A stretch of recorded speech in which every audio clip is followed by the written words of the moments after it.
എല്ലാവർക്കും നമസ്കാരം. ഞാൻ ശ്രീപ്രസാദം.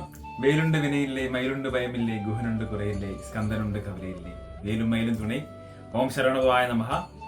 ഇന്ന് നിങ്ങളുടെ മുന്നിലേക്ക് വന്നിരിക്കുന്നത്, നമ്മളെ വിളിക്കുന്ന എല്ലാ കസ്റ്റമേഴ്സും അവരെ എൻക്വയറിക്ക് ശേഷം ഒരു ചോദ്യം ചോദിക്കാറുണ്ട്, ഇതെല്ലാം ഒറിജിനൽ ആണോ എന്നുള്ളത്. നമ്മുടെ സ്റ്റോറില് ശ്രീപ്രസാദം പൂജ ആർട്ടിക്കൽസ് ആൻഡ് ട്രഡീഷണൽ ഗിഫ്റ്റ് സ്റ്റോറിൽ നമ്മൾ ഒറിജിനൽ ഐറ്റംസ് മാത്രമേ ഉള്ളൂ.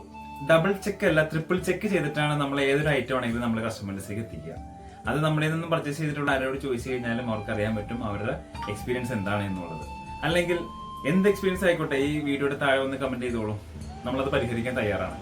കുറെ പേര് ചോദിക്കാറുണ്ട്, സർട്ടിഫിക്കേഷൻ ഉണ്ടോ, സർട്ടിഫൈഡ് ആണോ അങ്ങനെ ചോദിക്കാറുണ്ട്. സർട്ടിഫിക്കേഷൻ എന്ന് പറഞ്ഞാൽ എന്താണ് ഉദ്ദേശിക്കുന്നത്? ഒരു പേപ്പർ കടലാസ് കൊണ്ട് തീർക്കാവുന്നതല്ല നമ്മൾ ഏതൊരു ഇത്തരത്തിലുള്ള, ഇപ്പൊ ഈവൻ എക്സാമ്പിൾ ആയിട്ട് കരിങ്കാലി, രുദ്രാക്ഷം, രക്തചന്ദനം, ചന്ദനം ഇത്തരത്തിലുള്ള മാലകളുടെ പ്യൂരിറ്റി മനസ്സിലാക്കാൻ ഒരു സർട്ടിഫിക്കേഷൻ കൊണ്ട് ഒന്നും മനസ്സിലാവില്ല.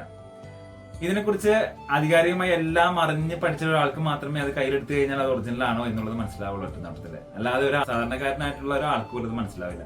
അവർക്ക് വേണ്ടിയിട്ടാണ് ഈ ഒരു സർട്ടിഫിക്കേഷൻ പറഞ്ഞൊരു കാർഡ് കൊടുക്കുന്നത്. അതുകൊണ്ട് യാതൊരുവിധ പ്രയോജനം ഉണ്ടോ എന്ന് ചോദിച്ചു കഴിഞ്ഞാൽ ഇല്ല എന്ന് തന്നെ ഞാൻ പറയുള്ളൂ. കാര്യം അങ്ങനെ ഒരു കാർഡ് വാങ്ങി വെച്ചുകൊണ്ട് യാതൊരുവിധ പ്രയോജനം നമുക്കില്ല. അതിന് എമൗണ്ട് കൂടുതലല്ലാതെ കുറേയില്ല. സർട്ടിഫിക്കേഷൻ വാങ്ങിച്ച് വെച്ച് കഴിഞ്ഞാൽ ഫേക്ക് ഐറ്റം ആണെന്നുണ്ടെങ്കിൽ സർട്ടിഫിക്കേഷൻ ഉണ്ടെന്ന് പറഞ്ഞാൽ ഒറിജിനൽ ആണെന്ന് നമ്മുടെ മനസ്സിന് നമ്മൾ ഉറപ്പിക്കുകയാണ്. ഇത് ഒറിജിനൽ അല്ലെങ്കിലും സർട്ടിഫിക്കേഷൻ ഉള്ളതുകൊണ്ട് ഇത് ഒറിജിനൽ ആണ് എന്നുള്ളത് നമ്മൾ മനസ്സിൽ ഉറപ്പിക്കുകയാണ്. ഇതുപോലെ തന്നെ മനുഷ്യന്റെ എല്ലാ കാര്യങ്ങളും നമ്മൾ എന്ത് ചിന്തിക്കുന്നുവോ അതാണ് നമുക്ക് നടക്കുക. നമുക്ക് സംഭവിക്കുന്നത് നമ്മൾ ചിന്തിക്കുന്നത് പോലെ തന്നെ ഇരിക്കുള്ളൂ. അപ്പൊ ഏതൊരു സിറ്റുവേഷൻ നമ്മൾ ഫേസ് ചെയ്യുകയാണെന്നുണ്ടെങ്കിലും അത് നമുക്ക് വേണ്ടിയിട്ട് ഈ പ്രകൃതി ഒരുക്കി തന്ന സിറ്റുവേഷൻ ആണ്. അതിന് നമ്മൾ വേണ്ട രീതിയിൽ ഹാൻഡിൽ ചെയ്യുക, അതിനെ മേക്ക് ഓവർ ചെയ്ത് പോവുക എന്നുള്ളത് നമ്മൾ ചെയ്ത് തന്നെ ചെയ്യണം. അപ്പൊ ഈ പറഞ്ഞ പോലെ തന്നെ ഒരു സർട്ടിഫിക്കേഷൻ ഉള്ളത് കൊണ്ടാണ് നമ്മൾ പല മാലകളും ഒറിജിനൽ ആണെന്ന് കരുതുന്നത്. അപ്പൊ ഒരു വിശ്വാസമാണ് അവിടെ ഉടലെടുക്കുന്നത്. ആ ഒരു വിശ്വാസം നമ്മളിലേക്ക് എത്തിക്കണം നമ്മൾ. അത് എങ്ങനെയാണെന്ന് വെച്ച് കഴിഞ്ഞാൽ, ഇപ്പൊ ഒരു മാല ധരിക്കുന്നു, ആ മാലയിലൂടെ നമുക്ക് കിട്ടുന്ന എനർജി വെച്ചിട്ട് നമ്മുടെ ജീവിതത്തിൽ പല മാറ്റങ്ങളും സംഭവിക്കുമെന്ന് നമ്മൾ വിചാരിക്കുന്നു. അപ്പൊ ഈ മാല ഇല്ലാതെ പറ്റില്ലേ? മാല ഇല്ലാതെയും പറ്റും. അതെന്നാവുന്നു അന്നാണ് ശരിക്കും നമ്മളെ മനസ്സിലാക്കുന്നത്. നമ്മുടെ ഉള്ളിലാണ് ഈശ്വരൻ ഇരിക്കുന്നത് എന്ന് പറയുന്നതിന്റെ അർത്ഥം എന്ന് പറയുന്നത് നമ്മുടെ ഉള്ളിലാണ്. നമ്മളെ കൊണ്ട് തന്നെ ചെയ്യാൻ പറ്റുമെന്നുള്ള കണ്ടീഷനിലേക്ക് നമ്മൾ എത്തുന്നവരെ ഇത്തരത്തിലുള്ള സപ്പോർട്ടുകളൊക്കെ വേണ്ടി വരും.